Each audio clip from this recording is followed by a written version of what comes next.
श्री क्षेत्र त्र्यंबकेश्वर येथे तुळजाभवानी आश्रमाचे भूमिपूजन संपन्न। श्री क्षेत्र त्र्यंबकेश्वर येथे तुळजाभवानी आश्रमाचे भूमिपूजन ब्रह्मचारी नारायण नंदन महाराज यांच्या संकल्पनेतून ब्रह्मगिरीच्या पायथ्याशी श्री स्वामी समर्थ केंद्राकडे जाणाऱ्या वाहेगुरु यांच्या आश्रमाजवळ त्र्यंबकेश्वर येथे श्री तुळजाभवानी आश्रमाचे व भव्य महादेव मंदिर, श्री महाकाली मंदिर, श्री संत तुकाराम महाराज मंदिर, ब्रह्मचारी नारायण नंदन महाराज यांच्या शुभ हस्ते भूमिपूजन करण्यात आले।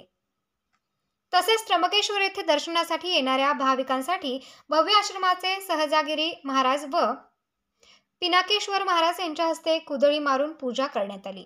तसेच त्र्यंबकेश्वर दर्शनासाठी येणाऱ्या भाविकांसाठी भव्य आश्रम बांधण्यात येणार आहे। यावेळी पिनाकेश्वर महाराज यांनी सर्व भाविकांना व नागरिकांना स्वेच्छेने मंदिरासाठी मदत करावी अशी विनंती केली।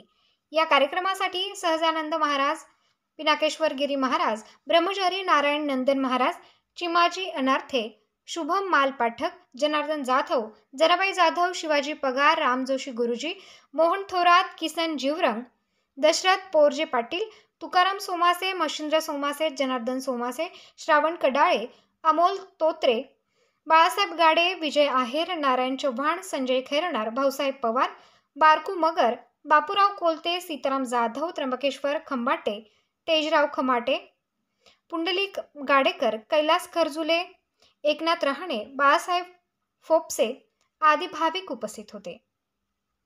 प्रतिनिधी संजय खैरनार, सातपूर, नाशिक।